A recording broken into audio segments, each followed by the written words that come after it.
yo no sé si esto es un embolado, si es un atrevimiento o un divertimento el presentar a José Antonio Alarcón en su biblioteca. Pero bueno, divertido divertido es. Presentar a José Alarcón, pues es una cosa para mí muy entrañable, porque es uno de mis mejores amigos. Y entonces es muy fácil. Todos ustedes saben que es licenciado en Historia Contemporánea, con grado, que llegó a Ceuta a finales de los 80, de nuevo, después de una exitosa carrera y de una exitosa investigación en el campo del mundo obrero y de los temas políticos durante la Segunda República en Granada, y que muy poco tiempo después empezó a dedicarse a la historia de Ceuta y lleva 30 y tantos años dándole un cambio a cómo, bueno, poniendo las bases de nuestra historia contemporánea. Él ha tratado la historia de Ceuta no como una historia local, sino como una historia entroncada en la historia de España, en la historia de Marruecos, en la historia de Europa.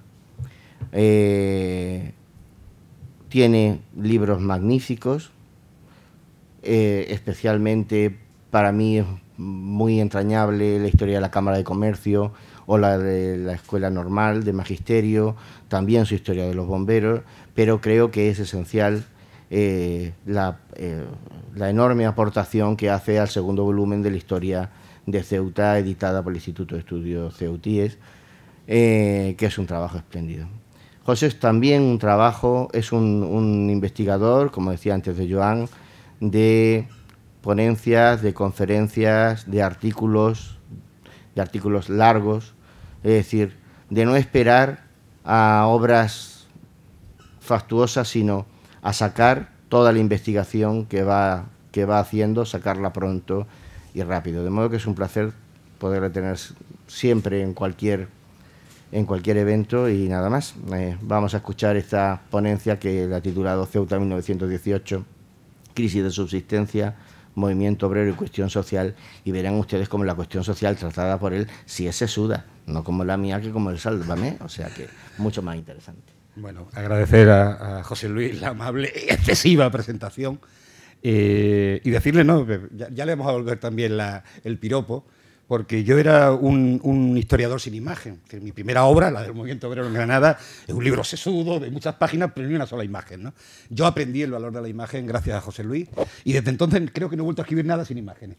Recuerdo que lo primero que hice sobre Ceuta fue aquel trabajo sobre las elecciones del Frente Popular, la revista que cofundamos en aquellos años, en 1988, que ya ha llovido, Cuadernos del Archivo Municipal, y la ilustraste tú, ¿eh? Y desde entonces, bueno, pues no he hecho ni un solo trabajo que no vaya con sus ilustraciones, y eso te lo agradezco porque lo he aprendido de ti, y eso además creo que da un valor especial a la investigación, el poder aportar esas imágenes, ¿no? Que, como digo, lo he aprendido de ti. He aprendido otras muchas cosas, pero esa sí la he aprendido de ti. Bueno, y dicho esto, vamos a empezar porque si no se nos va el tiempo, y yo suele ser largo.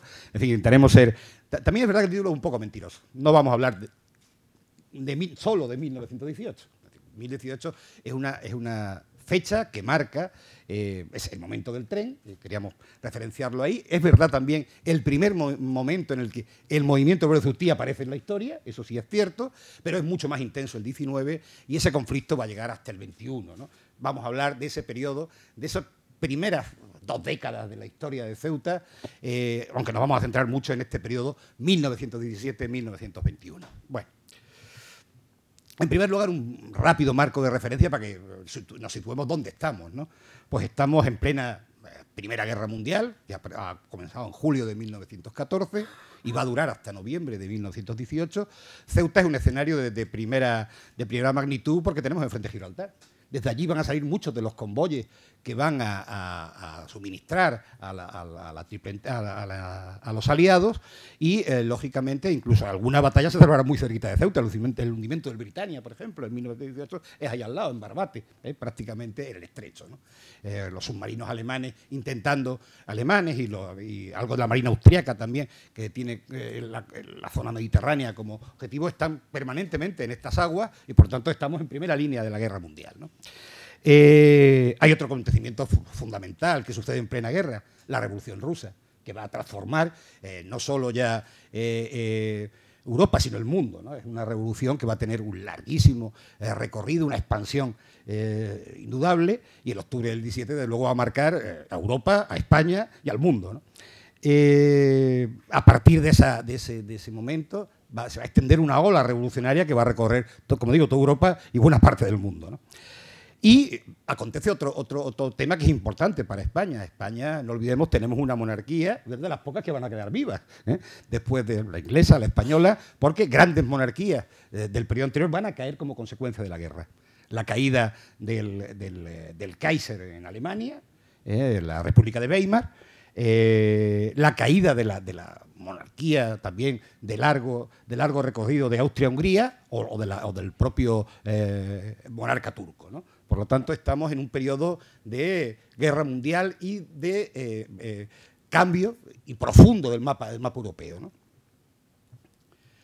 En España también. España 1917 marca también la crisis española, ¿no? Podemos hablar de una triple crisis en el sistema de la Restauración. Viene provocado en buena parte por los acontecimientos de la guerra. Y en España, precisamente, por morir de éxito, de alguna manera, si quieren, ¿no? Es decir, va a haber una enorme crisis de subsistencia en 1917 porque el comercio español, la industria española, se dedica a la exportación. La guerra europea significa un negocio inmenso, ¿no? Los países europeos están fabricando armamento, faltan materias primas, faltan alimentos y todo lo que se produce en España se vende en el exterior y se vende a unos precios que en España no se podía competir, ¿no? Eso que va a generar, en algunos lugares los salarios nunca acompañaron a los precios estuvieron muy por encima de los salarios, la inflación fue generando esa brecha, pero al menos en las zonas industriales, Cataluña, etcétera, donde las empresas vendían y tenían unos ingresos. De hecho, son los únicos 5 años de la historia de nuestro país donde la balanza de pago se convierte de deficitaria a ser ampliamente, luego vamos a caer a partir del 19, pero son esos años de balanza de pago positiva, ¿no? Y en esas zonas los obreros pudieron más o menos seguir el alza de los salarios. En otras, como en Ceuta, donde no había economía productiva, sino una economía que yo he llamado capitalismo de contrata, de la que ahora hablaremos, evidentemente eso fue imposible y por lo tanto la brecha entre precio de las subsistencias y los salarios fue muy importante. Bien, como digo, por un lado, crisis política, el sistema de la restauración está agotado, a partir del 17 van a tener que recurrir a los llamados gobiernos de concentración, donde todas las ramas de los distintos partidos dinásticos tienen que ir, incluso hay que recurrir al propio Melquiades Álvarez, que en este momento estará en el lado revolucionario. Tenemos la Asamblea de Parlamentarios impulsada básicamente por los eleccionistas catalanes, pero a la que suma Melquiades Álvarez, donde los partidos obreros la ven con simpatía. Una crisis militar. ¿Por qué? Porque aparecen las juntas de defensa, que vienen a ser un organismo sindical, en definitiva, dentro del ejército, que, por un lado, tienen un cierto discurso regenerador, discurso que se les va a acabar rápido en cuanto la revolución obrera aparezca en el 17, la huelga general revolucionaria. Ellos van a correr al bando del orden, sin ninguna duda, pero sí van a imponer una cierta, sobre todo el problema que tenían es los accesos rápidos en Marruecos. Normalmente la Junta la representan los militares más burocráticos asentados en la península. Ceuta hubo una Junta de Defensa, pero bueno, en definitiva, crisis militar. ¿Por qué? De alguna manera los militares los gobiernos de la Restauración son incapaces de controlar a la cúpula militar, más que a la cúpula, a la Junta de Defensa, que fundamentalmente es un movimiento de coroneles hacia abajo, ¿eh? Los generales quedan un poco al margen, son las unidades realmente de tropas, las unidades, no los jefes burocráticos del ejército, las que participan en las juntas de defensa. Precisamente le va a costar el puesto al FAU en Cataluña, que se encuentra con toda la crisis de la Junta de Defensa, que acababa hacía poco había salido de Ceuta, había sido primero capital general en Burgos y luego en Cataluña, y la crisis de la Junta de Defensa de Cataluña detiene a Benito Márquez y a todos los primeros junteros en Barcelona y le va a costar la destitución, ¿no? en la Capitanía General de Barcelona. Y, por supuesto, el año termina, en agosto, con la huelga general revolucionaria, provocada muy especialmente por la crisis de subsistencia, pero también es verdad que ha habido toda una agitación desde el año 16. Hay una huelga en diciembre del 16 con bastante éxito, una huelga general que logra paralizar España durante 24 horas. Los ferroviarios están en ese año en una constante movilización, y es verdad que esa huelga del 16 y la movilización ferroviaria debilitó un tanto a la huelga general, que fue además duramente reprimida por el ejército, por los cuerpos represivos, que en definitiva tanto los políticos de la Asamblea de Parlamentarios cómo las fuerzas obreras, en este caso UGT y CNT hacen la huelga conjuntamente, creían que esas juntas de defensa podían ponerse a favor de la revolución, a favor del cambio, y no fue así. La Junta de Defensa, como siempre, pusieron su fuerza a favor del gobierno y lograron controlar la huelga general revolucionaria de 1917. Bien. ¿Qué pasa con la crisis de existencia? Pues estamos ante un periodo donde se va a exportar todo lo que se produce prácticamente en el país. Una exportación masiva de alimentos, de materias primas, de manufacturas, de servicios. Prácticamente la flota nacional se pone al servicio de la guerra. ¿Por qué? Los beneficios son enormes, ¿no? Tener en cuenta, por ejemplo, y a pesar de los enormes riesgos, se perdieron cerca de 80 barcos españoles hundidos por submarinos alemanes pero a pesar de eso el negocio fue impresionante. Se abrieron, para que hagáis una idea, durante los años de la guerra se abren en España 58 navieras. Todas van a quebrar a partir del 19, la inmensa mayoría de las que se abren, pero durante esos años tienen unos beneficios enormes, ¿no? También una enorme subida de los fletes, ¿no? Esta exportación masiva hace que el mercado interior se desabastezca. Pues, ¿qué va a pasar? Pues, inflación, escalada de precios. Esa escalada de precios no va a ir acompañada de un incremento suficiente de los salarios y también se va a disparar el coste de los transportes y de los fletes, ¿no? Pues a Ceuta estas dos le dan de pleno. El abastecimiento es casi todo exterior, por lo tanto tiene que llegar por mar, y los fletes pues son fundamentales a la hora de traer alimentos a la ciudad, ¿no? Por lo tanto, en Ceuta esa carestía se va a ver, lo vimos ayer en Melilla, en Ceuta pasa parecido, este proceso inflacionario que hizo muy difícil. Hubo momentos que prácticamente no se podía abastecer la ciudad. Hubo momentos que había harina para 2 días, ¿no? Y había que recurrir a... En fin, hubo momentos desesperados, sobre todo en el 18, a partir del final del 17, 18, 19. Lógicamente, este incremento de los precios, donde, digo, en algunas zonas más o menos se pudo paliar con subidas, especialmente en Cataluña, donde la industria era poderosa, con subidas de los salarios, y, sin embargo, en la España jornalera, en la España de la agricultura, fue durísimo, ¿no? Y en ciudades como Ceuta, que no tenía esa economía productiva, luego también fue muy duro, ¿no? Además, esto se va a unir, este problema de subsistencia, de hambre, en definitiva, de verdadera hambruna. Ahí veis un chiste de la época, ¿no? Que es curioso, donde se dice, le voy a dar un saco de oro por 3 patatas y media. Bueno, un poco un chiste de un periódico de la época que nos demuestra la carestía de subsistencia de aquel momento, ¿no? Y a esto se une la mortalidad catastrófica que va a significar la gripe española, ¿no?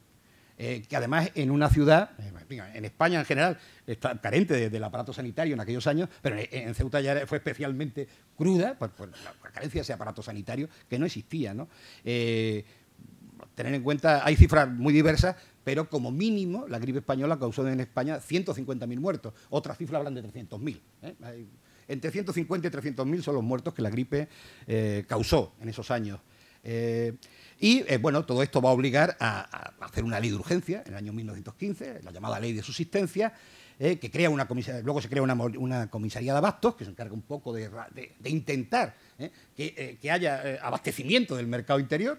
Y se crean unas juntas locales que ahora veremos la de Ceuta, cómo funciona, etcétera, para intentar, aunque la ley lo intentó, significa una primera intervención, se imponen tasas, hay sentencias de decomisos, se intenta combatir el acaparamiento, es decir, hay una cierta intervención pública del mercado, lo cierto es que no fue muy eficaz, ¿no?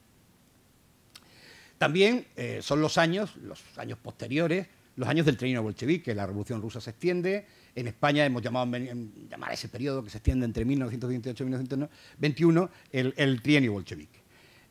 Se acumulan los conflictos sociales, revueltas, huelgas, manifestaciones. Hay una fuerte influencia de la Revolución de Octubre, el famoso momento del debate tercerista en el PSOE, que de hecho provoca la decisión de una parte de ellos para fundar el PCOE, el famoso Partido Comunista Obrero Español, que luego sería el PC. Se provoca, es decir, el momento que la guerra termina y van pasando los meses, pues empieza a disminuir la producción. Claro, ya el mercado europeo necesita menos de los productos españoles, no se ha aprovechado bien el momento para modificar la industria, nuestra industria está obsoleta, ha sido más un crecimiento por extensión que por inversión y por modernización y por renovación, y lógicamente pues se produce el círculo de inflación-deflación, paro, y bueno, pues en un momento, y una real disminución de los salarios reales, fundamentalmente no tanto porque descendieran, sino porque el enorme número de personas que terminan en el paro, ¿no? Con lo cual los salarios globales reales descienden, ¿no? Y sí es verdad que hay una cierta, de hecho hubo tanta movilización que el Estado conservador, el Estado de la Restauración, tiene que tomar algunas medidas, ¿no? De hecho, son medidas sociales limitadas, pero bueno, no dejan de ser importantes. La ley de las 8 horas es de 1919, limita la jornada a las 8 horas, y una primera ley de retiro obrero muy leve, afecta a muy pocos obreros, pero bueno, es el primer antecedente de un sistema de previsión social muy precario, evidentemente, pero arranca también en 1919 como consecuencia de todas estas movilizaciones que traen como consecuencia la crisis de 1917 y la crisis de subsistencia. Bien, ¿cuál es la situación de Ceuta en torno a 1918? Tenemos que tener en cuenta primero un factor. Arrancamos de 1906, Conferencia de Algeciras. Ceuta se prepara para ser la base logística de la operación de España en Marruecos. Desde ese momento la ciudad empieza a reforzarse, tropas, y empiezan las obras, ¿no? Las obras son primero el puerto, el ferrocarril, pero no solo eso. Pensar en todas las obras militares, son muchas las que se hacen, la traída de aguas de 1911, a continuación la burguesía ceutíes empieza a ganar mucho más dinero, empieza a construirse las grandes casas burguesas. Estamos hablando de una expansión económica muy importante en la ciudad como consecuencia de ese proceso de penetración en Marruecos. ¿Qué pasa? En 1911 se cierra el penal. Hasta entonces el trabajo de Ceuta es básicamente penado. Es un trabajo que prácticamente tiene unos costes muy bajos, ¿no? Ceuta tiene que entrar en una nueva fase, que es una fase de capitalismo puro y duro, donde los penados se marchan y ahora tienen que llegar obreros inmigrantes, en definitiva, para construir esa infraestructura. Para que hagáis una idea de cuánta gente llega, ¿no? En esos primeros, entre 1906, tenemos el famoso censo que hace García Fernández, que lo tenemos, es de 1906, sabemos que hay 13.000 pocos habitantes, y el censo de 1920 registra ya 35.219. Es decir, la mayoría, crecimiento inmigratorio, el vegetativo es muy pequeño, ¿no? Casi 20.000 personas llegan a Ceuta en esos 15 años, 14, 15 años, para asentarse en la ciudad. Fundamentalmente, ¿qué son? Soldados, militares y jornaleros, ¿no? La mayoría jornaleros sin cualificar, que proceden la mayoría de Andalucía, Cádiz, Málaga, básicamente son las dos grandes provincias que aportan esas personas, en su mayoría analfabetos, vienen del campo y sobre todo generan una sociedad muy peculiar. A mí me costó mucho trabajo, cuando hice una primera pirámide de esta población, identificarla. No se parecía a ninguna pirámide que yo hubiera visto nunca, ¿no? ni la industrial, ni la clásica. ¿Sabéis cómo la llaman los demógrafos? La pirámide de Dubái. Actualmente la pirámide es muy parecida a la que existe en los países del Golfo. ¿Por qué? Porque importan mucha mano de obra joven, hay un largo brazo a la derecha de la pirámide que se extiende de una forma, se te va del plano, ¿no? De hecho, nunca he logrado poner porque se te va del plano. ¿Por qué? Porque venían hombres solos. Luego, es verdad que con los años habrá regrupamientos familiares, empezarán a venir las mujeres y tal, pero en ese momento hay una desproporción enorme y hace una demografía muy peculiar la de la Ceuta de esos años, ¿no? Y además viene una ciudad que, lógicamente, es una ciudad de 10.000 habitantes que no tiene en ese momento ni estructuras sociales, ni educativas, ni sanitarias. Y una escasez de viviendas absoluta, ¿no? Por lo tanto, caen sobre una ciudad sin ningún tipo de protección social y sin ninguna posibilidad en ese momento de generarla. Como digo, el 1912 marca el final de ese trabajo penado y estos son presos, trabajando. Pues puede ser del día, puede ser esta foto. ¿Tú qué? Sí, escoltados por son unos penados, bien. Y comienza todas las obras de infraestructura, que tienen como objetivo la penetración en Marruecos. Ya hemos hablado de puertos, ferrocarril, aguas, equipamiento militar, y luego como sinergia, todos aquellos comerciantes ceutíes que se van enriqueciendo en este proceso van a construir lo que hoy conocemos como la Ceuta de las grandes casas, la Casa Delgado, la Casa Trujillo. La Trujillo es más posterior, pero bueno, hay muchas de ellas. Tú las conoces todas, eres un experto en eso. Son muchas y yo no las voy a citar todas porque el gran negocio es el suministro a las tropas y la contrata. O contrata para la construcción del puerto, contrata para la construcción del hospital militar, suministro a los distintos cuerpos de ejército. Eso es el gran negocio de la ciudad. De hecho, más adelante, Parrado Gil, uno de los militares habitantes obreros de los años 30, lo llamará el Río de Oro. Algún historiador, como Eloy Martín Corrales, lo ha llamado el sueño del Dorado. Se llega a una ciudad que va a ser una gran ciudad burguesa, que es un poco el sueño del africanismo de este principio de siglo que alimenta a la ciudad, ¿no? Y el modelo de crecimiento económico que tiene Ceuta, yo lo he llamado, empecé a llamarlo así, creo que la primera vez que lo hice fue en 2006, cuando publiqué lo del chabolismo en la ciudad.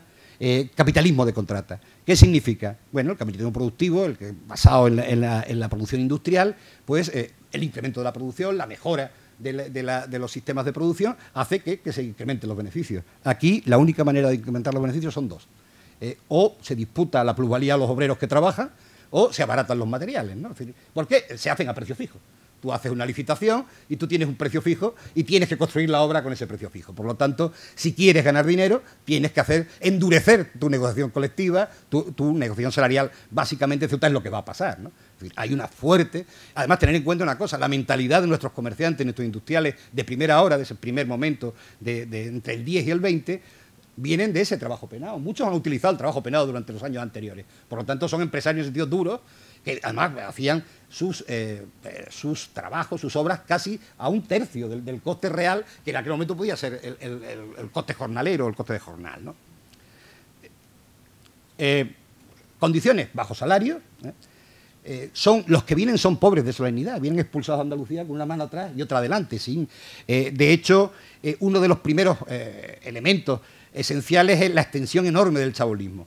En Ceuta, en 1900, hay un estudio de 100 páginas, está publicado en las 6ª jornadas de historia, fue un trabajo mío, gracias a un gran trabajo de Blaine, hay 2 enormes tomos con datos sociales del barraquismo ceutí magníficos que se hicieron para la erradicación, precisamente en los años 40, y nos sirvió de base para ese trabajo. Pues como digo, hay unas 28 chabolas al comenzar el siglo, y al cerrar 1920 tenemos 1.618 chabolas. Es decir, casi el 45% de todos los edificios de la ciudad son chabolas. Pero chabolas, es decir, latón, madera, como mucho de 4, 6, 8 metros, donde la gente vive confundida con los animales, barrios sin ningún tipo de saneamiento, donde la enfermedad se extiende, el tracoma, que fue una enfermedad típica de la ciudad, que una falta de higiene, la tuberculosis, la difteria, las enfermedades típicas de la miseria, de la pobreza y del hambre, ¿no? En definitiva, son las que asolan a ese chabolismo que irá creciendo, ¿eh? Llegará en los años de la República, estamos hablando de 3.000 y pico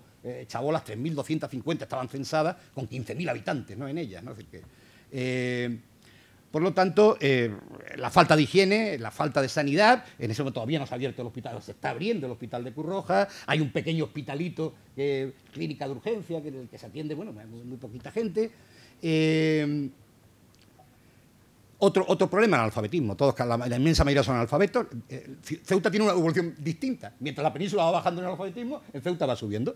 Por esa incorporación masiva de personas que no saben leer y escribir, ¿no? Y costará mucho tiempo. De hecho, hasta hace muy poco, éramos en la última dato, el año 2000, ya está un poco, debería actualizarlo, pero en ese año, porque fue el último año del libro de la historia de Ceuta, si lo miré, Ceuta estaba a un 2 y pico todavía de analfabetismo, cuando España estaba ya en el 0 prácticamente, ¿no? Es un dato. También es verdad que influyen mucho los 2 ritmos poblacionales, que habría que detallarlo con más cuidado, pero bueno, es decir, que ese analfabetismo se ha mantenido durante el tiempo, ¿no? Por lo tanto, estamos hablando de una ciudad de la desprotección y la miseria. Además, fue más sangrante porque es un momento en el que la vieja clase pequeño burguesa de comerciantes de los años 10 se está enriqueciendo.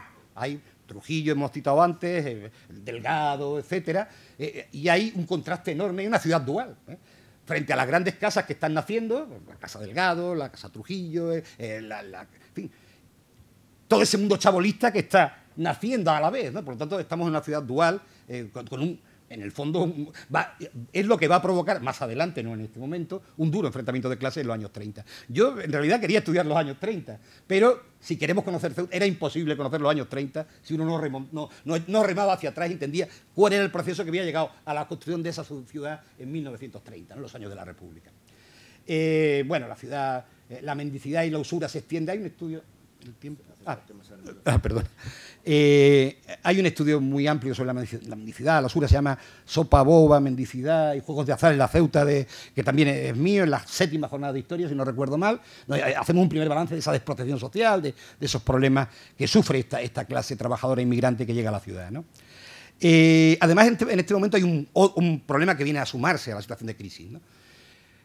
La crisis de subsistencia va a provocar un recorte de la fuente fundamental de ingresos de la ciudad. La ciudad tiene casi el 90% de sus ingresos a través de lo que se llama el arbitrio de deber, comer y arder, ¿eh? Que es, bueno, también lo llamaban, en el presupuesto solía ponerse como recursos extraordinarios para cubrir el déficit, que era prácticamente todo el presupuesto municipal. Bien, pues ese capítulo, que era fundamental para el equilibrio financiero del ayuntamiento y para poder ofrecer mínimos medios de beneficencia, de protección social, va a descender durante los años de la crisis. ¿Por qué? Porque entran menos mercancías a puerto y, por lo tanto, el arbitrio de rebaja tienen que llegar a hacerle una rebaja al contratista de casi un 30%. Estamos hablando de un tercio del arbitrio, con lo cual, en el momento más duro de problemas sociales, resulta que el ayuntamiento tiene mucho menos dinero para gastar en esas necesidades, ¿no? Pues prácticamente por ese recorte de los arbitrios en este periodo. Bien. Es verdad que los primeros años de la guerra parece transcurrir con cierta tranquilidad, con cierta normalidad. Toda la dinámica de la construcción del puerto, del ferrocarril, ha generado un cierto... Pero a partir de 1916 los efectos empiezan a sentirse en Ceuta. Y hay que tener en cuenta también que hay un problema adicional. Es decir, el problema de la subsistencia de Ceuta es más grave que en cualquier otro lado de la península, por una razón. Porque el único impuesto prácticamente el único, hay otros pequeños, pero son muy pequeños, el único impuesto que mantiene la ciudad y que mantiene el equilibrio financiero del ayuntamiento es ese arbitrio de beber, comer y arder, que grava precisamente esas materias. Lo que se bebe, lo que se come y lo que se quema. La gasolina, carbón, etc. ¿Eso qué hacía? Pues una ciudad terriblemente injusta en lo impositivo. Es decir, tú podías comprarte el último modelo de coche, como hacían los ricos de la ciudad, o construir, o gastar en lujo lo que quisieras, no tenías impuestos, estabas libre de impuestos, y sin embargo, para comer un kilo de arroz había que pagar. Los pobres financiaban básicamente buena parte de ese impuesto, exactamente igual que los ricos, evidentemente más, su porcentaje, la alimentación jugaba un papel mucho más importante que en el de los ricos, ¿no? Ese fue uno de los graves problemas de no poder ofrecer un sistema impositivo que fuera capaz de dar respuesta a ese aluvión de inmigrantes, de pobreza, de miseria que había caído sobre la ciudad, ¿no? La escasez empieza a producirse por alimentos, especialmente la harina. Durante todo el periodo va a ser muy difícil de conseguir. Frutas, legumbres, patatas, arroz. En cada momento hay uno u otro producto. Se eleva el precio del pescado y también hay una razón. Tenemos enfrente a Gibraltar. En Gibraltar llegan los convoyes, que son los grandes convoyes que van a suministrar a los ejércitos aliados. Buena parte de la producción que venía de Marruecos antes se va a ir a Gibraltar. Los huevos se venden en Gibraltar. ¿Por qué? Porque se paga mucho más caro. El pescado ceutí se saca de extranjero. Es verdad, porque hay la ley de subsistencia prohíbe, pero los acaparadores se buscan la vida y terminan vendiendo el pescado en Gibraltar. Daros un dato para que nos hagamos una idea de qué significó Gibraltar. Cuando empieza la guerra, la línea tiene 30.000 habitantes. Cuando termina la guerra, la línea tiene 62.000 habitantes. 10.000 linenses trabajan para el acopio, fijaros la cantidad de suministros que llegaban a Gibraltar para suministrar a los ejércitos aliados, ¿no? Y luego otro elemento es el fortísimo incremento de los fletes, que de media fue el 88%. Pudo depender, dependiendo de las mercancías y tal, pero la media, la Unión Mercantil, precisamente ahora saldrá el periódico, de ese día en que hablan hablan de los cálculos de los fletes, ¿no? Una media de 88% es un incremento enorme. Es decir, si tenemos en cuenta que los alimentos los gravaba el impuesto el arbitrio. El arbitrio de puerto, porque el puerto se está construyendo con un arbitrio especial que se cobra, no solo con eso, también hay una subvención del Estado y tal, pero que se cobra a las mercancías, con lo cual encarece aún más. Y si le metemos los fletes, pues claro, el precio se dispara de una manera espectacular, ¿no? Bien. Además se produce toda esta situación de especulación, de agios, de acaparamiento, que desde la Junta de Subsistencia se intenta combatir.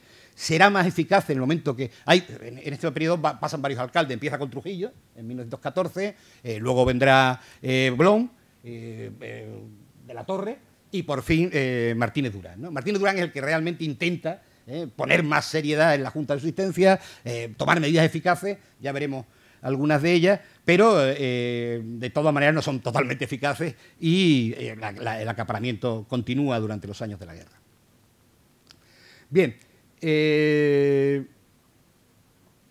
la primera Junta de Abastos la va a presidir el comandante general, porque en Ceuta llega a ser tan importante el problema que se crea incluso antes de la ley de subsistencia. El comandante general decide crear una Junta Local de Subsistencia que va a presidir él. Este es el comandante general de la época, García Menacho, que es todavía Ramón García Menacho, el sucesor de Alfaro, no, sí, de Alfaro, ¿no? Un anterior, bueno, en fin, en el momento que se va Alfaro, él está de alto comisario y él está de comandante general. Sí. Y abajo es Trujillo, el alcalde Trujillo.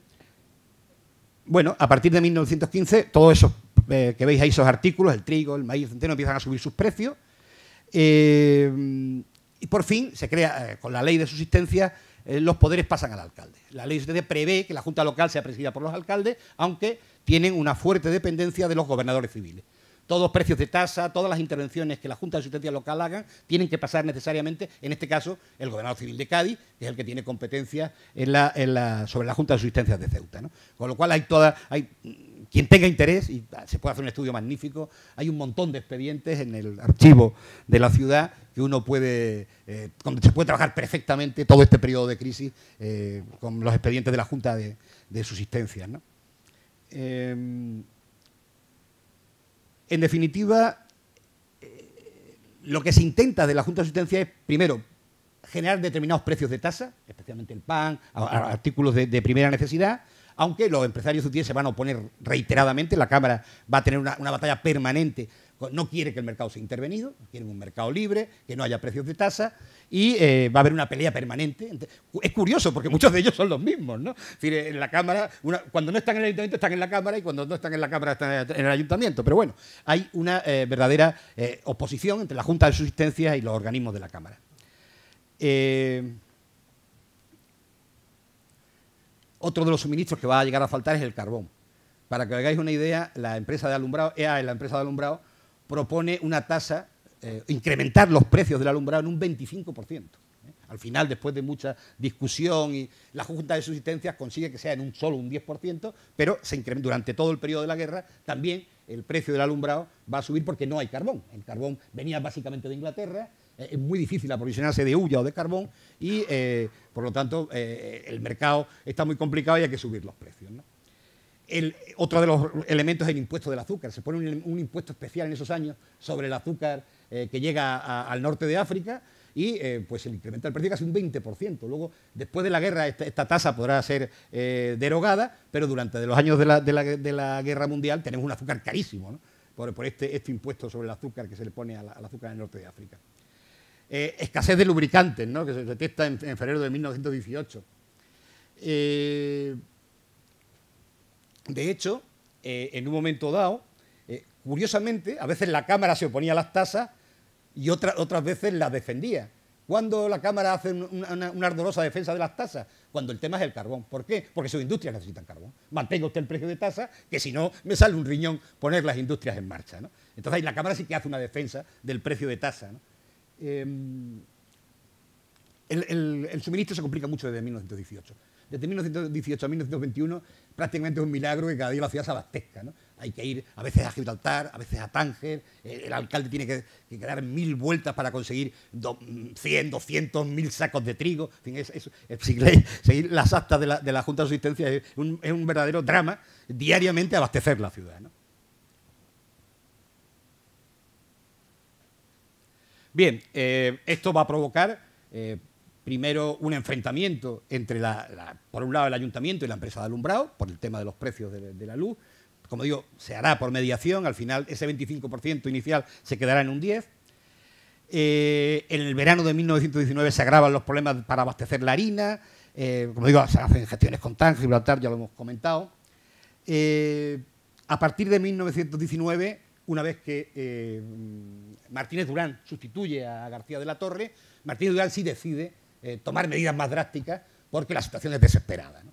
Y él decide incrementar los precios de tasa, tasar más alimentos, en definitiva, que tengan un precio de tasa, y crear lo que se llaman las tablas reguladoras. Las tablas reguladoras es una forma de intervención del mercado muy, muy curiosa. Lo que hacía el ayuntamiento es comprar la subsistencia, compraba harina, compraba pan y ponía unos puestos que daba a comerciantes que se ofrecían voluntarios y tenían que vender al precio de tasa que el ayuntamiento ponía, ¿no? Con una muy pequeña ganancia, y fue la única manera de que muchos hogares pudieran alimentarse, ¿no? Con esa intervención del mercado, que no es propia de un sistema capitalista, evidentemente, pero la situación era tan desesperada que hubo que recurrir a ese sistema.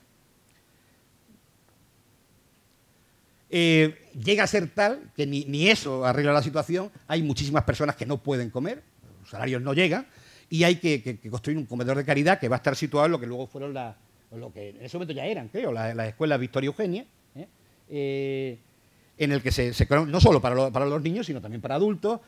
Y lo que pasa es que son tan pocos los recursos que tiene el ayuntamiento en ese momento, por la crisis del arbitrio, que tampoco se está ingresando, que tiene que destinar buena parte de lo que era el presupuesto de beneficencia a crear ese comedor.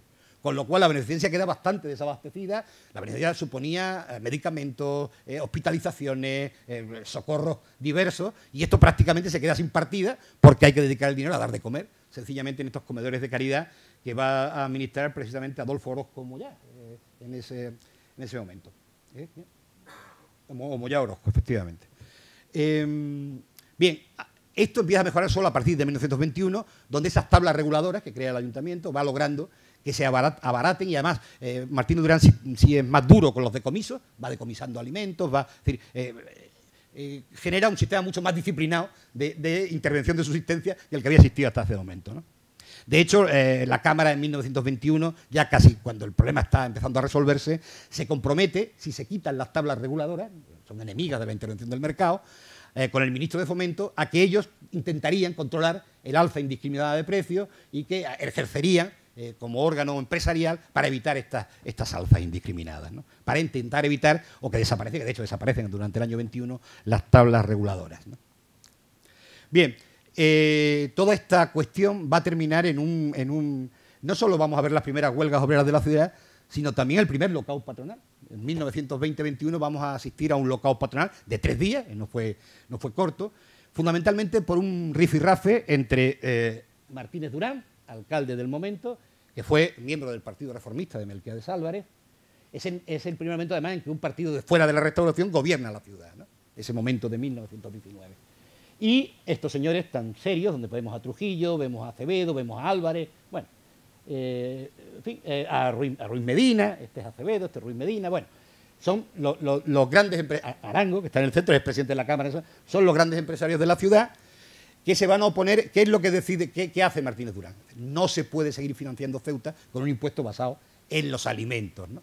Necesitamos ampliar esa imposición. Elige una serie de productos a los que va a gravar, hace un presupuesto extraordinario, y ahí fue Troya, ¿no? La Cámara de Comercio se niega en redondo a que esa reforma hacendística, que era mínima, tampoco, no creáis que va a ser, estamos hablando sobre un presupuesto de 1 millón de pesetas de la época. Las reformas hacendísticas de Durán significaban en el momento más álgido 250.000 pesetas, ¿sí? Tampoco era, pero en fin, bueno, pues la burguesía local se va a oponer. Va a haber primero una gran manifestación y un cierre patronal que además está a punto de impedirlo el comandante general de la época, que es Arraiz, Domingo Arraiz, porque dice que, hombre, ¿cómo van a quedarse a alimentar las familias de los oficiales que están en combate? Se han reemprendido la guerra a Marruecos, estamos en el momento justo o poco antes de la toma del Fondata en Jedida, y los empresarios hacen el lockout y se comprometen con el comandante general a satisfacer la alimentación de las familias militares, ¿no? Bien, pues este lockout patronal, lo que pasa es que no sé cómo vamos de tiempo. Vale.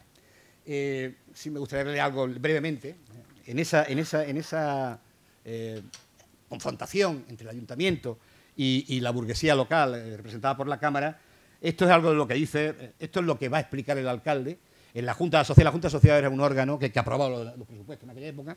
Se componía de los concejales y una serie de compromisarios elegidos entre los mayores contribuyentes de la ciudad, ¿no? Decía Martínez Durán, son los comerciantes y propietarios, los ricos y poderosos de Ceuta, que son los que tienen que sufragar estos arbitrios. Estos señores no pagan otros arbitrios que sobre los de comer, beber y arder, como un pobre jornalero o de la clase media. No se han manifestado estos últimos, ni han protestado porque creen justo que cada ciudadano deba contribuir con arreglo a su fortuna. No se han manifestado los que con mísero jornal soportan onerosos alquileres y precios de subsistencia usurarios. Solo hay en esta reclamación egoísmo, desdichado antipatriotismo, chico, para fines personales y políticos. Es lo que dice Martínez Durán, un miembro de esa clase, ha sido miembro de la Cámara, fue miembro del Partido Conservador en el inicio de su carrera política, conoce bien a esa burguesía local a la que se va a enfrentar, ¿no? Más adelante, el discurso es muy largo, yo se lo recomiendo que lo lean. Está publicado en mi libro de la Cámara, está publicado el texto completo, es un texto donde Martínez Durán ataca duramente a esa burguesía del momento, pero le voy a leer un párrafo, que son los dos párrafos más interesantes, porque es larguísimo y nos llevaría un buen rato, ¿no? Pero lo invito a que lo lean porque es interesantísimo a quien quiera conocer la Ceuta de la época. Dice Martínez Durán: hagamos historia. En septiembre de 1920, visto que las exigencias de los distintos servicios del municipio, acrecentadas por los elevados precios que alcanzaban todas las materias, medicinas, alumbrado, etcétera, y no ser posible demorar el mejoramiento de los sueldos a empleados y jornaleros al servicio municipal, ya que a estos, como a todos los demás, alcanzaba la carestía de la subsistencia, llevó a cabo el ayuntamiento un aumento de tarifas de los arbitrios, única forma de que la ley le permitía en aquellas alturas del ejercicio económico para solucionar la crisis que corría la hacienda municipal. Castigar los arbitrios sobre los artículos de comer, beber y arder no era posible, ni justo, ni humano. Y se creyó que los comerciantes de Ceuta, que impunemente sangraban al pueblo, cobrando precios exorbitantes por las mercancías, aprovechándose de las tristes circunstancias de la guerra europea, que no satisfacían contribución alguna al Estado, ni arbitrio de ninguna especie al municipio, debían contribuir con algo de sus impúdicas ganancias a remediar estos agobios del municipio y hacer posible las dichas mejoras de un pueblo que con tanta paciencia ha visto improvisar fortunas a costa de sus estómagos. Bueno, la cara sí que no tiene desperdicio, les recomiendo que lo lean si quieren conocer la Ceuta de la época, porque además luego se explaya, habla de la fortuna de cada uno de ellos, es decir, cómo se han hecho, en fin, es muy interesante, muy ilustrativo, es uno de esos textos que realmente son importantes para la construcción de la historia de la ciudad. Bueno, como decía, esa es el enfrentamiento duro que hay precisamente por generar un sistema ligeramente más justo en el tema hacendístico, ¿no? A partir de aquí se van a generar las movilizaciones obreras, lógicamente. En 1918 existe un primer meeting, además, curiosamente, en ese momento es conjunto, entre la Cámara de Comercio y el Centro Obrero Ceutí. El Centro Obrero fundamentalmente agrupa obreros portuarios, canteros. Tened en cuenta que entonces entre las canteras de Benzú y de San Amaro y la obra del puerto hay cerca de 2.000 personas trabajando. Estamos hablando de la gran concentración obrera de la ciudad, ¿no? Y en ese momento hay un gran interés, os digo por qué. Preside la Cámara de Comercio Arango. Arango tiene un gran problema. El Estado no le está pagando la contrata del puerto. Sus obreros le piden subidas de salario y no puede responder porque el Estado en ese momento no puede atender las necesidades, no se llega con la subvención, no se llega con los arbitrios de puerto y al final se tiene que reformar una ley de empréstito que se había aprobado en el 12 que no se había usado, pero tarda muchísimo, hasta el año 20 no está disponible. Y entonces, bueno, Arango está echando a los obreros a la calle, en definitiva, para presionar al Estado a que le pague la contrata, porque acumula ya a esas alturas casi 1,5 millones de la época, que es una cantidad enorme de dinero, de débitos del Estado, ¿no? Por eso estas primeras movilizaciones serán conjuntas. Arango le dice a sus obreros portuarios: si queréis cobrar, habrá que plantearle un conflicto al Estado, ¿no? Bien. En marzo vuelve a haber otra manifestación, otra concentración por la crisis portuaria, por esta crisis de financiación de las obras del puerto, pero en ese momento el comandante general interviene, es Arraiz, que lo tenéis ahí en la foto, y dice, bueno, oiga, le dice a los empresarios, esto de la solidaridad de ustedes con los obreros no me gusta un pimiento, esto se ha acabado, esto es una zona de guerra y aquí ustedes no me sacan más los obreros a la calle. La Cámara en ese momento repliega, se retira, pero la movilización obrera va a seguir, lógicamente.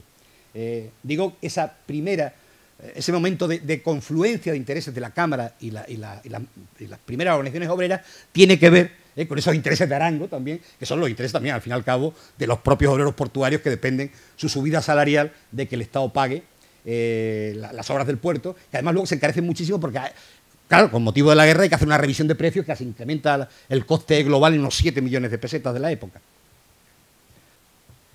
Hay que tener en cuenta las duras condiciones de trabajo en el puerto. Hay un primer texto que ustedes pueden leer en un librito de viaje el de Aguiló, ¿te acuerdas tú del título? Es un librito que viaje por Ceuta, donde nos cuenta estas primeras condiciones de trabajo en la cantera de Benzú, que la visita con Antonio Ramos, hay una fotografía de ellos dos juntos en aquella zona, donde habla de las duras condiciones de trabajo de estos obreros, ¿no?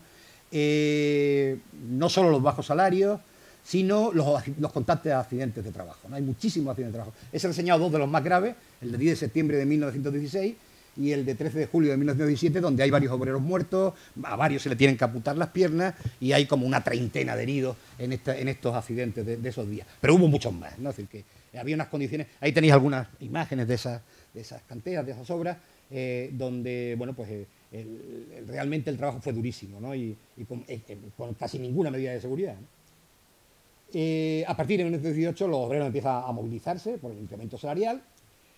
La contrata dice que no puede acceder porque le están impagando y por lo tanto no tiene dinero. De hecho va al ayuntamiento y dice, oiga, yo paro la obra, y allá ustedes entiéndansela con los obreros que ya verán. El 23 de febrero de 1919 se celebra una gran asamblea convocada por el Centro Obrero Ceutí, donde exige medidas inmediatas y contundentes al Ayuntamiento de Ceuta para evitar la crisis de subsistencia. Y en concreto sus peticiones son que se pongan en marcha obras públicas contra el paro, que se está empezando a hacer un importante estropicio en la ciudad, y la rebaja de los precios de artículos de primera necesidad. Esas son las dos grandes reivindicaciones obreras del momento. Ante la falta de medidas reales van a terminar convocando una huelga general. Es la primera huelga general en la historia de Ceuta. Es la huelga del 10 de marzo de 1919. Y la huelga va a ser un éxito total, eso dice la prensa de aquellos días, y logra paralizar prácticamente toda la actividad laboral. Empieza en el puerto, los obreros portuarios son el gran agente de piquetes, de transmisión de la huelga, pero prácticamente a mediodía de ese día la ciudad está enteramente cerrada. Y la verdad es que no hay grandes incidentes, solo pequeños incidentes, algún desperfecto en un café. De hecho, solo hay un obrero detenido a lo largo de la jornada, con lo cual demuestra que tampoco fueron especialmente graves los incidentes de aquel día del 10 de marzo. Ante esa presión obrera es cuando Martínez Durán empieza a actuar. Pues hemos hablado ya de la actuación de Martínez Durán porque pues, está presionado ya por la clase obrera ceutí y comienza a adoptar medidas. Primero consigue que algunos mayoristas cedan alimentos para esas tablas reguladoras que hemos hablado, empieza a conseguir alimentos que va a vender directamente el propio ayuntamiento para abaratar su coste. También va a proponer un pequeño impuesto, que pone aquí abajo, sobre solares, rejas y salientes, canales, para impulsar obras que pudieran coadyuvar al tema del paro, aunque no va a recaudar mucho con ese impuesto. Y bueno, pues la tabla regular, en fin, un poco ya las medidas que hemos ido comentando son las que va a adoptar. Pero la crisis portuaria sigue. Arango le dice al ayuntamiento que no puede subir los salarios si no se le paga, si la ley del empréstito no sale adelante. Al final, la cosa termina en una huelga, efectivamente. El día 28 de marzo, los obreros portuarios declaran la huelga, se paralizan totalmente las obras del puerto, las canteras, y la huelga va a durar hasta el día 5 de abril. No sabemos, o por lo menos no hemos logrado conocer a través de la prensa graves incidentes de esos días, pero sí que el paro fue efectivo, en este caso en el puerto y las canteras, básicamente, ¿no?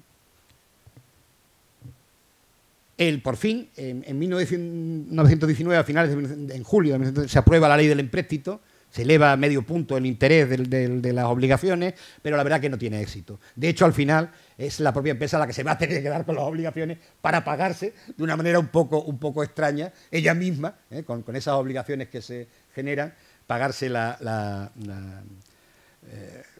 continuación de las obras, ¿no?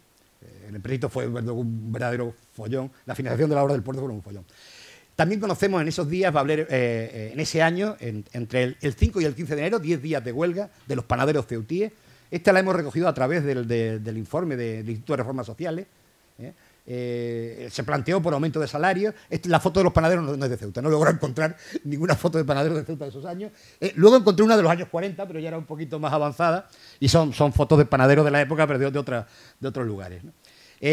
La cuestión que se planteaba era el aumento de salario, la mejora de las condiciones de trabajo. Sabemos, porque se publicaron los números, de los 54 obreros panaderos que existían en la ciudad, 28 secundaron la huelga, un 51,85%, y se perdieron unas 308 jornadas de trabajo, ¿no? Al final, una mediación de la Junta Local de Reformas Sociales, y los patronos terminaron aceptando la subida salarial, o al menos parte de ella, y concluye la huelga el día 15 de enero. Otra huelga fue la de la Marina Mercante, en septiembre de 1919. Fue una huelga nacional, al puerto de Ceuta la afecta. Hay 2 barcos en ese momento en Ceuta que van a varar, van a quedar parados en Ceuta. El Lloveras y el Vicente de la Roda están ahí. Son los barcos, no sé cuál es uno y cuál es otro, pero uno es el Lloveras y el otro el Vicente de la Roda. Y el de abajo, al final, para evitar que la ciudad quede desabastecida y tal, logran que el Santa Teresa, que era un remolcador que hacía la línea hacia el Rincón de Merí, no me acuerdo si era militar o era de Arango, en fin, pero este pequeño transporte, este remolcador, es el que va a hacer, digamos, de rompehuelga, de esquirol de esa huelga de la Marina Mercante, y va a hacer la travesía entre Ceuta y Algeciras esos días que dure la huelga de Marina Mercante de enero de 1920. Bueno, hemos recogido, tampoco, bueno, no hay que citarlas todas, hubo también una negociación colectiva a partir de julio de 1914, ¿y quién va a hacer esa negociación colectiva? Básicamente por parte empresarial, que siempre es la Cámara de Comercio, no hay una patronal establecida, hay alguna pequeña patronal, pero básicamente siempre tutelada por la Cámara, y la Cámara no es solo una Cámara de representación oficial, sino también un sindicato empresarial, en definitiva. Bueno, pues ¿cuáles son los principales conflictos que se ventilan en esas negociaciones colectivas? Pues la ley del descanso dominical, que era de 1904, porque en Ceuta no debía aplicarse de ninguna de las maneras, pues fue discutida durante todo el periodo, cómo se aplicaba esa ley del descanso dominical, en la carga y descarga y en el comercio, básicamente donde esa ley parecía no aplicarse debidamente. De hecho, hay un acuerdo, pero incluso se autoriza que para carga y descarga en concreto se pudiera trabajar los domingos por la necesidad de descargar los barcos y tal. Al final llega a un acuerdo entre los obreros y la Cámara de Comercio. Otra, la Asociación de Dependientes, que tuvo una cierta fortaleza, se creó en 1915, de las más antiguas asociaciones de la ciudad, y por regulación de horario y el cierre nocturno, que es otro, horarios, cierres, salarios eran los temas fundamentales de negociación colectiva. Tenemos, por ejemplo, sociedades de estibadores, de carga y descarga del puerto, como la Aurora y la Naval, que van a exigir a sus consignatarios pues, subidas salariales y reducción de jornada en agosto de 1918 y en abril de 1919. Nuevamente los dependientes de comercio volverán a plantear un conflicto colectivo por el descanso dominical en septiembre de 1918. Otra de las temas que se debatirán a partir de 1919 con la nueva ley de las 8 horas, cómo se aplica las 8 horas a los distintos sectores laborales de la ciudad. Va a haber bastantes conflictos con esta aplicación. De hecho, la Cámara pide que sean 10 horas para el comercio en Ceuta, porque hace una mala lectura de una ley anterior. Al final, bueno, interviene la Junta de Reforma Social y dice que la lectura de la Cámara no es, y si quieren llegar a un acuerdo con sus obreros tendrán que pagar horas extraordinarias si quieren que esas 2 horas se cumplan, ¿no? Habían hecho una mala lectura, decía que había una ley anterior que invalidaba la ley del descanso, la ley de 8 horas de 1919, y no era así. Efectivamente, la interpretación de la Junta de Reformas Sociales no le es favorable a los empresarios y tienen que pactar pues, un determinado estipendio de sueldos extraordinarios con motivo de ese incremento horario, ¿no? Van a conseguir, va a haber peticiones y van a conseguir, en el caso de los empleados municipales, uno de los motivos que alega precisamente en 1919 se crea presidente de la Asociación de Empleados Municipales, y presiona, porque también la carestía les afecta, es uno de los motivos que alega Martínez Durán para la reforma impositiva, ¿no? Esa necesidad de tener que pagar salarios dignos con los que puedan comer sus empleados municipales, ¿no? Que habían crecido, de los 50 de principios de siglo ya estamos hablando de 150 o más empleados municipales. Y los cocheros también hacen alguna petición salarial. Pacto de ampliación horaria, con una comisión paritaria, que es una de las primeras que se crea en la ciudad para su cumplimiento en 1920 y 1922. Y un hito importante fue, Ceuta no tenía, había una ley de tribunales industriales de 1912, pero en Ceuta no se había aplicado.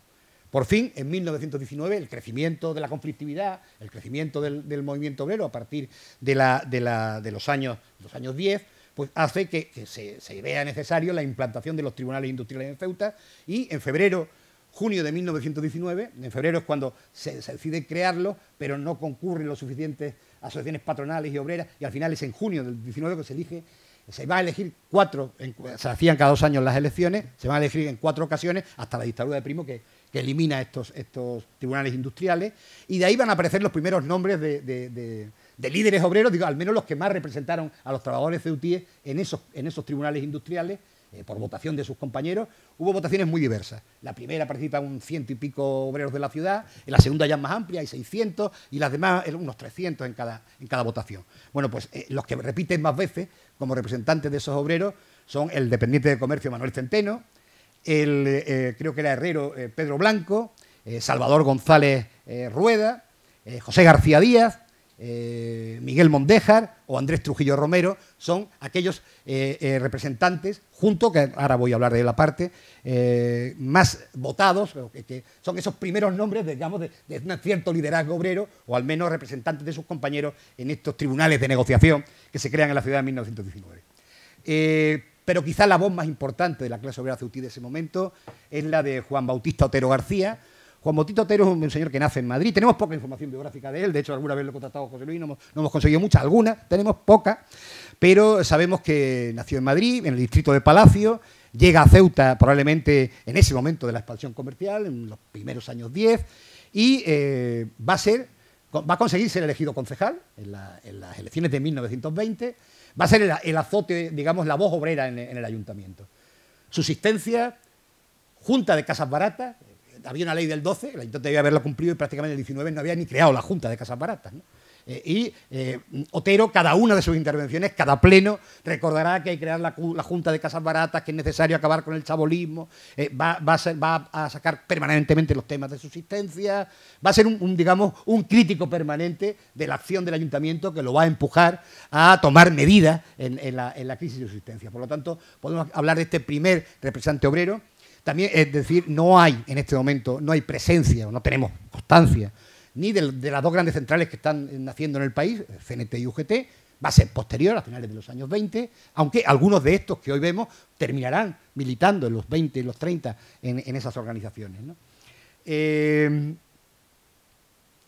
¿Y cuáles son las organizaciones que hemos podido ver durante estos años?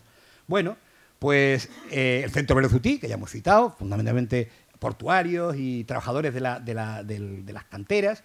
La Asociación de Dependientes, que nace en 1915, esta sí que está en el censo, las otras no aparecen en el censo, aparecen solo, he intentado estudiar todos los censos de reformas sociales, pero en los de esos años aparece la Asociación de Empleados Municipales, por eso sé la fecha de fundación, porque aparece en las listas, en los listados del censo electoral social. La Asociación de Dependientes en 1915 y la de Empleados Municipales en 1919. Las otras las conocemos por la prensa, la actividad, sus escritos a los plenos, en fin, por su propia actividad más que por otro tipo de documentación, ¿no? La Sociedad de Carga y Descarga La Aurora, la Sociedad de Carga y Descarga La Naval, había dos, que quizás esto obedeciera ya a razones de una cierta diferenciación política en el movimiento obrero, quizás uno estuviera más cerca a los socialistas y los otros a los anarquistas, es posible, no lo sé, porque no tenemos suficiente documentación para asegurarlo. La Alianza Africana del Trabajo, que representaba a los trabajadores de hostelería, la Sociedad de Albañiles del Módulo, esa es toda la que está actuando, trabajando en ese momento, en esos años de la crisis de existencia del año 18, y sobre todo, digo sobre todo porque será importante para el futuro, en el momento que el ferrocarril se pone en marcha, a partir de 1918, la Federación Nacional de Ferroviarios Españoles de la UGT. Es la primera asentamiento de la UGT en Ceuta a través de los ferroviarios. La UGT tenía un importante control sobre el sector ferroviario desde hacía años y estos ferroviarios que llegan a Ceuta son ya miembros de la UGT. Al poco tiempo, ahí tienen luego su logo, este es el logo del sindicato de Ceuta durante la República. Muy poquito después de fundarse en Ceuta, en el 18 aún se llama Federación Nacional de Ferroviarios, cambiará su nombre por el de Sindicato Nacional Ferroviario, es la misma organización que cambia su nombre en 1922, ¿no? Y de ahí sí que van a salir ya personas que van a ser líderes en el movimiento obrero de los años 20-30, ¿no? De finales de los 20, principios de los 30. Los dos más conocidos, hay otros, pero los dos más conocidos son Sebastián Ordóñez, que está aquí, y David Valverde Soriano. David Valverde Soriano será presidente de la agrupación socialista, será alcalde de Ceuta, el primer alcalde socialista de Ceuta en 1932, tendrá un periodo, para los que son los periodos republicanos, largo de mandato, casi 2 años de mandato en el Ayuntamiento de Ceutí, pero él llega, tiene que venir, viene de Almería, porque él era parralero, su familia era parralera, pero con la crisis de la filoxera y los problemas de la uva tuvo que emigrar a Ceuta y su primer trabajo es como factor del ferrocarril. Luego mejora su condición, terminará siendo un comerciante, un agente de aduanas, etcétera, pero su primer origen, su origen inicial es precisamente en el ferrocarril, y Sebastián Ordóñez trabajará mucho tiempo en el ferrocarril, será presidente de la Casa del Pueblo, dirigente de la UGT, del Partido Socialista. Ambos, como sabéis, fueron fusilados durante la represión de la Guerra Civil. Y sí que tienen que ver directamente con este Sindicato Nacional Ferroviario, que de alguna manera ya sí está anticipando las organizaciones obreras que vendrán en los años 30, ¿no? Bueno, pues este ha sido un poco el repaso a ese mundo obrero que nace en estos años. Es el material que disponemos no tenemos, hemos intentado recorrer todo el material. Esperamos poder seguir a copiar nuevo material, que nos den nuevos datos de este incipiente movimiento obrero. Pues bueno, es de momento lo que hemos podido presentar en torno a ese primer, sí podemos decir claramente, porque no hay una tradición obrera antes de 1911. ¿Por qué? Porque no hay obreros en Ceuta. Hay penados y no hay obreros. Esa tradición se va a ir instalando a partir del proceso de transformaciones que la ciudad va a sufrir. Yo siempre lo he llamado, hay una conferencia que he dado muchas veces, que se llama del presidio a la ciudad burguesa. Pues en esa transición, en ese cambio de ese viejo presidio y fortaleza que empieza a convertirse en una ciudad burguesa, en ese cambio va a aparecer este movimiento obrero que se va a consolidar a finales de los, fundamentalmente en la crisis de la dictadura de Primo y la llamada dicta blanda, y los primeros años de la República Española. Muchas gracias.